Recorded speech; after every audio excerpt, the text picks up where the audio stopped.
नमस्कार, मैं हूं नीलू। तो इस वक्त जो खबर आ रही है वो सबसे पहले आपको बता दें, सीडीएस को नम आंखों के साथ विदाई दी जा रही है और थोड़ी देर में बताया जा रहा है कि दिल्ली पहुंचेंगे सीएम योगी।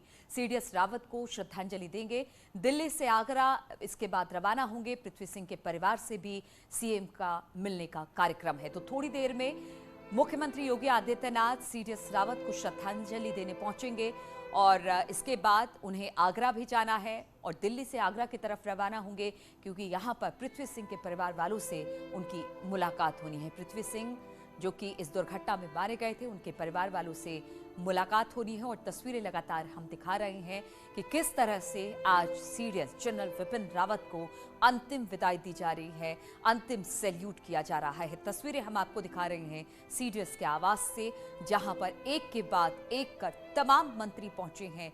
गृह मंत्री हो, जेपी नड्डा हो, बीजेपी अध्यक्ष, या इसके अलावा भी बहुत सारे अलग अलग दलों के नेता, बड़े नेता यहां पहुंचे हैं।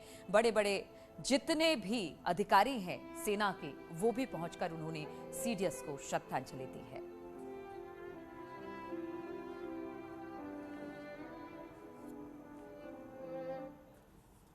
और आगरा में शहीद पृथ्वी सिंह के घर सीएम योगी जाने वाले हैं। पृथ्वी के सम्मान में न्यू आगरा बाजार इस वक्त बंद है। सीएम योगी आगमन को लेकर एसएसपी ने पूरे इलाके का जायजा लिया है। विंग कमांडर पृथ्वी सिंह की एक झलक पाने के लिए जनता सड़कों पर उमड़ गई है। तो अपने वीर को सलाम करने के लिए आगरा में भी कुछ इसी तरह से नमन किया जा रहा है पृथ्वी सिंह को। हम आपको बता दें कि सीएम योगी यहां पर पहुंचने वाले हैं। पहले वो दिल्ली आएंगे, सीडीएस को श्रद्धांजलि देने के बाद आगरा की तरफ रवाना होंगे। पृथ्वी के सम्मान में हम आपको बता दें कि न्यू आगरा बाजार बंद है इस वक्त, और चूंकि सीएम आने वाले हैं इसलिए तैयारियां भी वहां पर की गई हैं। हेलीकॉप्टर हादसे में शहीद पृथ्वी सिंह चौहान के घर आप देख सकते हैं, पूरी गली भर गई है लोगों से। और इस समय यहाँ ये स्थिति है कि उनका पार्थिव शरीर अपराह्न तक आने की उम्मीद है। लेकिन सबसे बड़ी जानकारी जो न्यूज़ 18 दे रहा है कि सीएम योगी यहाँ आएंगे आगरा, और सीएम योगी घर पर जाएंगे पृथ्वी सिंह चौहान के, और उसके लिए पूरा प्रशासनिक अमला तैयारियों में जुट गया है। और सीएम योगी के आने की सूचना मिलते ही आप देखिए शहर के लोग किस तरह से खड़े हो गए हैं। और शहीद के सम्मान में आज ये बाजार जो है न्यू आगरा क्षेत्र का, वह पूरी तरह से बंद नज़र आता है। सभी लोग एक तरह से सम्मान दे रहे हैं शहीद को, और ये बड़ी बात है आगरा शहर के लिए।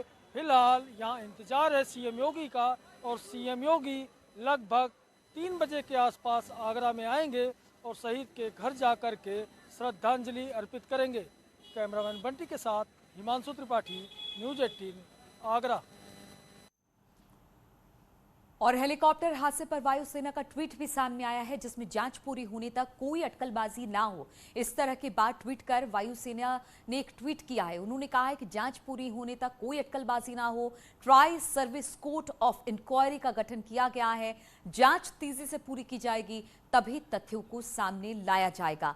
तो जिस तरह से बार बार बहुत सारे कयासों के साथ इस पूरी दुर्घटना को देखा जा रहा था, अब हेलीकॉप्टर हादसे पर वायुसेना का ट्वीट आया है, जिसमें उन्होंने लिखा है कि जांच पूरी होने तक कोई अटकलबाजी ना हो। Tri service court of inquiry, क्योंकि इसे ही बिठाया गया इस इंक्वायरी के लिए, इसलिए उन्होंने कहा है कि tri service court of inquiry का गठन हुआ है, जिसकी जांच जो है वो तेजी से आगे बढ़ रही है और सभी तथ्यों को सामने लाया जाएगा, और जो भी तथ्य सेना रखेगी उसी बात को आगे रखा जाए।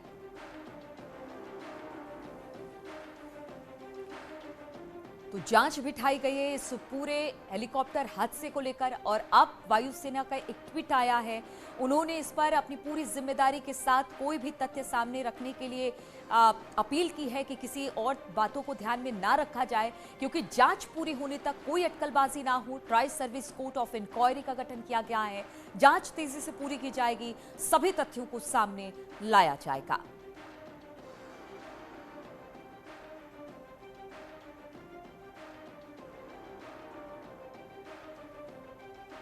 और इसी पर बातचीत करने के लिए शैलेंद्र वांगू इस वक्त फोन लाइन पर हमारे साथ जुड़ गए हैं। शैलेंद्र, जिस तरह से लगातार इस हेलीकॉप्टर दुर्घटना को लेकर तमाम तरह के कयास लगाए जा रहे थे, बातचीत हो रही थी, और अब वायुसेना का एक ट्वीट आ गया है कि इसको लेकर जो एक tri service court of inquiry बिठाई गई है, कम से कम उसका इंतजार किया जाए, यानी कहीं ना कहीं ये कहने की कोशिश है कि थोड़ा इंतजार करने की अभी जरूरत है, अटकलें ना लगाई जाए इस पूरे मामले पर? बिल्कुल नीलू, आपको बता दें कि अब से 2 दिन पहले से ही इस तरह के कयास लगाए जा रहे थे, पर जितनी क्रैश हुआ था उसके बाद से ही सोशल मीडिया पर यहाँ तक कि जो एक्सपर्ट्स हैं वो भी सवाल खड़े कर रहे थे और कई तरह की बातें की जा रही थी, सैबोटाज और कॉन्स्पिरेसी थ्योरीज की बात की जा रही थी। लेकिन अब एयरफोर्स ने ये ट्वीट कर दिया है कि मृतक की गरिमा का सम्मान करने के लिए और जब तक पूरी तरह से तथ्य सामने ना आ जाए, फैक्ट सामने ना आ जाए, तब तक अनौपचारिक अटकलों से बचना चाहिए। यानी कि आर्मी ये साफ कर चुकी है कि जो कल tri services court of inquiry का जो ऑर्डर भी दिया गया है, इसकी जानकारी कल रक्षा मंत्री राजनाथ सिंह ने संसद में भी दी थी, उसमें भी ये कहा गया है कि इसकी जांच की जा रही है, जो भी फैक्ट्स होंगे वो इस रिपोर्ट में सामने आएंगे और जल्द से जल्द रिपोर्ट सामने आएंगे। तो ऐसे में इंडियन एयरफोर्स की तरफ से कहा गया है ट्वीट करके कि तब तक मृतक की गरिमा का सम्मान करते हुए हमें इस तरह के जो अनौपचारिक अटकलें हैं, क्रैश कैसे हुआ, क्यों हुआ, इसको लेकर नहीं करना चाहिए। जब इंक्वायरी पूरी होगी उसके बाद ही सब सामने आएगा। और शैलेंद्र, एक बात और, चूंकि ये सेना का मामला है और बहुत महत्वपूर्ण इसलिए भी हो जाता है कि सेना से जुड़ा हुआ है, किस तरह से हेलीकॉप्टर क्रैश हुआ, क्या कुछ हुआ, ये लगातार बताने की कोशिश की गई और इसकी संजीदगी इस बात से समझी जा सकती है कि खुद रक्षा मंत्री ने सदन में अपना बयान रखा ताकि किसी तरह की अटकलें ना लगाई जाए और एक बार फिर से सेना की तरफ से ये अपील की गई है। बिल्कुल, क्योंकि देखिए सोशल मीडिया क्योंकि एक ऐसा प्लेटफॉर्म है जहां पर कोई भी अपनी बात रख सकता है और वो हमने ये भी देखा है कि ब्रह्मचरानी जैसे जो जाने माने एक्सपर्ट्स हैं वो भी इस पर कमेंट्स कर रहे थे कि ये हादसा कैसे हुआ। हालांकि कल आपको बता दें नीलू कि हमारी बात पूर्व सेनाध्यक्ष जे सिंह से भी हुई थी, उन्होंने भी यही कहा था कि जो ये हेलीकॉप्टर है वो तो रिलायबल है, रशियन हेलीकॉप्टर, और भारतीय सेना इसका कई सालों से इस्तेमाल कर रही है। तो ऐसे में जब तक जांच पूरी नहीं हो जाती, अटकलों पर यकीन नहीं करना चाहिए, अटकलों पे इन्वॉल्व नहीं होना चाहिए। हालांकि उन्होंने ये भी कहा था कि इस तरह के सैबोटाज की जो बातें हैं उससे उन्होंने इनकार किया था, क्योंकि वो भी उस इलाके में ट्रैवल कर चुके हैं, उस इलाके को समझते हैं जहां पर ये क्रैश हुआ था। तो ऐसे में आज इंडियन एयरफोर्स की तरफ से भी ये बात क्लियर कर दी गई है कि जब तक जांच पूरी ना हो इस पूरे मामले को लेकर अटकलेबाजी नहीं की जानी चाहिए। ठीक है शैलेंद्र, बहुत बहुत शुक्रिया आपका हमारे साथ जुड़ने के लिए। तो आज जिस तरह से एयरफोर्स ने ट्वीट किया है, उन्होंने कहा है कि इस पर जांच बिठा दी गई है और जो भी तथ्य और जांच सामने आएगा वो सभी को बताया जाएगा। और इधर जनरल विपिन रावत को केंद्रीय गृह मंत्री अमित शाह, केंद्रीय मंत्री गजेंद्र सिंह शेखावत, गोरखपुर में सीएम योगी का नमन है। उत्तराखंड के सीएम पुष्कर सिंह धामी भी यहां पर पहुंचे सीडीएस को नमन करने के लिए। हरियाणा के सीएम मनोहर लाल खट्टर को भी हमने देखा यहां पर सीडीएस को श्रद्धांजलि देने पहुंचे थे। इसके अलावा जम्मू कश्मीर के उपराज्यपाल मनोज सिन्हा, केंद्रीय मंत्री अनुराग ठाकुर के साथ कांग्रेस के नेता राहुल गांधी ने जनरल विपिन रावत को श्रद्धांजलि दी। तस्वीरें हम आपको दिखा रहे हैं किस तरह से एक एक कर तमाम नेता और गणमान्य लोग पहुंच रहे हैं सीडीएस को श्रद्धांजलि देने। और इससे पहले की बात की जाए तो दिल्ली के बरार स्क्वायर में ब्रिगेडियर लिड्डर को अंतिम विदाई दी गई। लिड्डर की बेटी ने अपने जाबाज पिता को याद किया।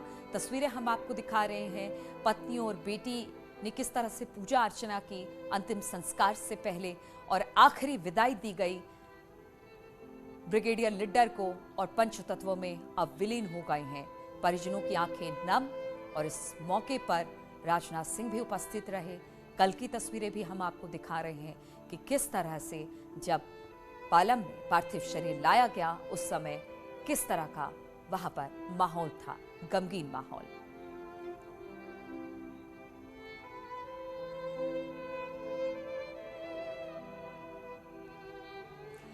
और इसी पर बातचीत करने के लिए तमाम एक्सपर्ट हमारे साथ जुड़ गए हैं। उनका परिचय करवा दे। Group captain retired VN Jha defence expert के तौर पर हमारे साथ जुड़ेंगे। Group captain retired UK Devnath defence expert के तौर पर हमारे साथ जुड़ेंगे।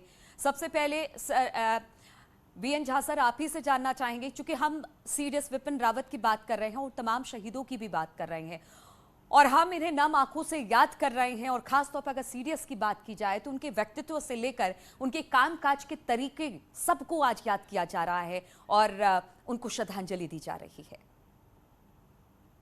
जी नीलू जी, जो लोग देख रहे हैं विपिन रावत जी के घर में, ये अभूतपूर्व, अप्रत्याशित है। कभी किसी सेना अध्यक्ष के लिए इतने लोगों का तांता शायद आपने अपने जीवन में भी नहीं देखा होगा। मैं भी 68 साल का हो चुका हूं, मैंने भी कभी ऐसा नहीं देखा है। और खास करके पिछले 6-7 साल में जो सेना के लिए एक अलग से जो प्रतिष्ठा पूर्व दृष्टि आई है सिविलियंस के पूरे देश की, ये भी बहुत सराहनीय है। अब जहां तक बिपिन रावत जी की बात है, इनके लिए इस तरह का अप्रत्याशित जो सेंड ऑफ हो रहा है, ये तो एक्सपेक्टेड था, क्योंकि वो पहले हमारे सीडीएस हैं और लोगों के दिल में रहते थे। इन्होंने कुछ ऐसे काम किए हैं जिससे कि भारतीय सेना का जो मनोबल है और प्रतिष्ठा है, देश विदेश में हर जगह में बढ़ा है। और इसीलिए इनके फेयरवेल के लिए, इनकी जो श्रद्धांजलि के लिए, आपने देखा होगा प्रधानमंत्री से लेके बहुत सारे नेता हैं, जितने देश के विदेश के भी बहुत सारे एयर अटैचीज, बहुत सारे और लोग जो सेनाध्यक्ष की श्रद्धांजलि के आए हुए हैं। ये पहली बार हुआ है ऐसा जी। और व्यक्तित्व में जितने लोग उनके आसपास के जाने पहचाने वाले हैं, उन्होंने भी यही कहा था कि इनकी जो प्रतिभा थी वो ऐसी थी कि लोगों को लगता था कि हम किसी ऐसे प्रतिभाशाली के पास बैठे हुए हैं जो कि आउट ऑफ द वर्ल्ड है। लेकिन व्यक्ति वो इतने साधारण थे कि डाउन टू अर्थ, किसी से भी बात करते थे। वो उनको कहा जाता था कि he was a soldiers man. एक सिपाही हो उनके कमांड में, सिपाही के पास जाके वो बात करते थे, चाहे जो भी हो, छोटी सी बात करते थे। तो इससे क्या होता है कि सिपाही का सीना 56 इंच नहीं 72 इंच का हो जाता है। बिल्कुल। कि हमसे सोइंसो साहब ने हमसे बात किया, तो ये उनमें बिल्कुल झा सर, ये मनोबल बढ़ाने के लिए एक सिपाही के लिए ही काफी था कि एक इतने बड़े कद का ऑफिसर हमसे बातचीत कर रहा है। और आज ये सब कुछ चीजें दिख रही हैं, जहां से अगर हम बात करें बेंगलुरु कुन्नूर की बात करें, जहां से उनके शव को दिल्ली लाया गया और फिर दिल्ली में उनके निवास स्थान तक लेकर जाया गया, हर जगह हमने देखा कि एक भीड़ थी, लोग उनको श्रद्धांजलि देने पहुंचे थे, नम आंखों से याद कर रहे हैं। जो वहां नहीं पहुंचे हैं उनकी भी आंखें नम है। ये सबके लिए ये सारी चीजें नहीं होती हैं। यूके देवनाथ साहब भी हमारे साथ हैं। सर, जिस तरह से आज सीडीएस विपिन रावत को याद किया जा रहा है, ऐसे बहुत कम शख्स होते हैं जिनसे सभी लोग अपना जुड़ाव महसूस करते हैं, चाहे वो उनका परिवार वाले हों या फिर उनके साथ काम करने वाले, और नहीं भी काम किया है तो एक जुड़ाव आज आम लोग सभी इससे महसूस कर रहे और सभी की आंखें नम है। देवनाथ सर। जी हाँ, दक्षिण भारत से उत्तर भारत तक, कश्मीर तक, और पश्चिम भारत से पूर्व भारत तक, मैं बंगाल से हूं, बंगाल में सब जगह पर एक दुख की लहर छाई हुई है। लेकिन मैं आपको बता दूं कि आज के इस दुखद एक्सीडेंट के बाद पूरा देश जनरल बिपिन रावत, मिसेस रावत तथा उनके परिवार के साथ खड़ा है। देश का बच्चा बच्चा आपके टीवी चैनल के माध्यम से आज के इन प्रोग्राम को देखकर उसका मनोबल बढ़ रहा है। हर युवा, चाहे वो लड़का हो या लड़की हो, वह इस चीज को भांप रहा है कि देश की सेवा करने के लिए वायुसेना, जल सेना, थल सेना में शायद मुझे भी ज्वाइन करना चाहिए।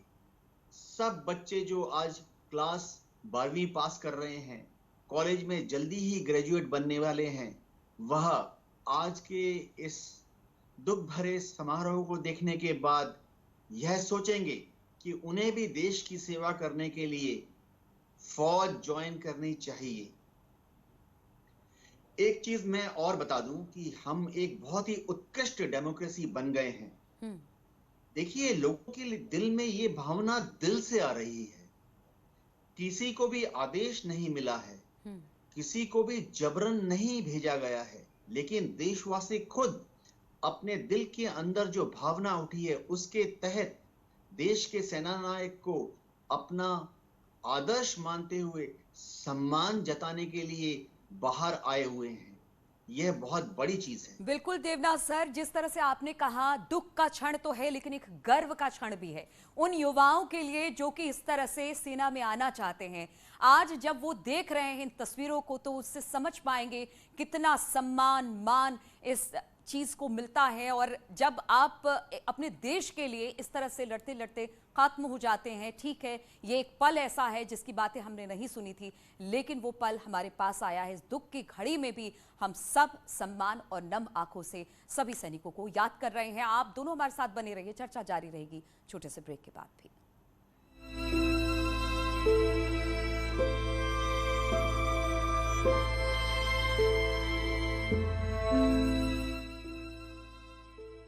पर हर तरफ दुख की घड़ी। समाजवादी पार्टी